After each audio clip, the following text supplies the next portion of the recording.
Assalamualaikum warahmatullahi wabarakatuh.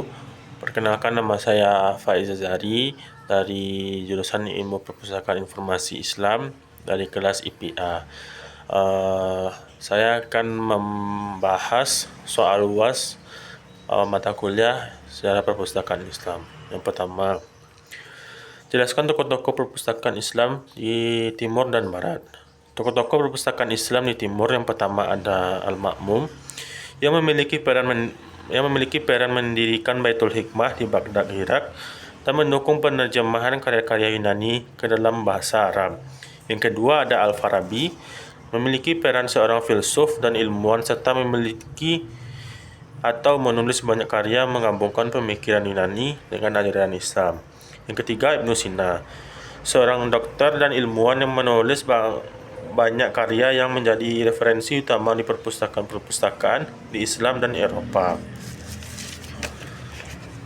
Selanjutnya, tokoh-tokoh perpustakaan Islam di Barat. Yang pertama ada Hakam II, seorang khalifah Umayyah yang membangun perpustakaan besar di Cordoba yang berisi lebih dari 400.000 buku dan manuskrip. Yang kedua ada Ibnu Tufail, seorang filsuf dan dokter yang memiliki banyak karya yang disimpan di perpustakaan di Andalusia dan mempengaruhi pemikiran di Eropa. Yang ketiga ada Ibnu Rushd, seorang filsuf dan dokter yang menulis tentang karya Aristoteles dan kemudian diterjemahkan ke dalam bahasa Latin dan mempengaruhi dunia Eropa. Soal kedua yaitu jelaskan perkembangan perpustakaan di masa pemerintahan Daulah Umayyah dan Daulah Abbasiyah. Yang pertama, pemerintahan Daulah Umayyah. Pada masa dinasti Umayyah, perkembangan ilmu pengetahuan dan perpustakaan mulai terlihat lebih signifikan. Para khalifah Umayyah mulai membangun pusat-pusat belajar dan mendukung terjemahan karya-karya.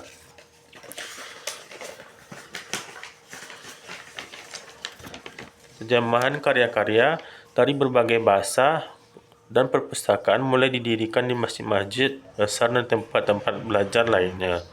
Yang kedua, masa dinasti Abbasiyah. Periode Abbasiyah adalah masa keemasan perkembangan perpustakaan dan ilmu pengetahuan dan peradaban Islam. Selanjutnya, soal ketiga yaitu jelaskan kontribusi intelektual Islam bagi dunia Eropa. Yang pertama pada bidang matematika, yang pertama adalah Khawarizmi, yang memperkenalkan konsep aljabar dan sistem angka desimal yang kita gunakan hari ini dan menjadi dasar bagi perkembangan aljabar di Eropa. Yang kedua, bidang astronomi. Ada Al-Batani yang menghitung panjang tahun matahari dan memperkenalkan konsep sinus dan dalam trigonometri yang penting untuk perkembangan astronom di Eropa. Yang ketiga, bidang kedokteran. Ibnu Sina dengan karyanya menjadi referensi utama di sekolah-sekolah kedokteran di Eropa selama berabad-abad. Yang selanjutnya, bidang filsafat. Al-Farabi dengan menulis komentar tentang karya Aristoteles yang diterjemahkan ke dalam bahasa Latin dan mempengaruhi pemikiran para filsuf di Eropa.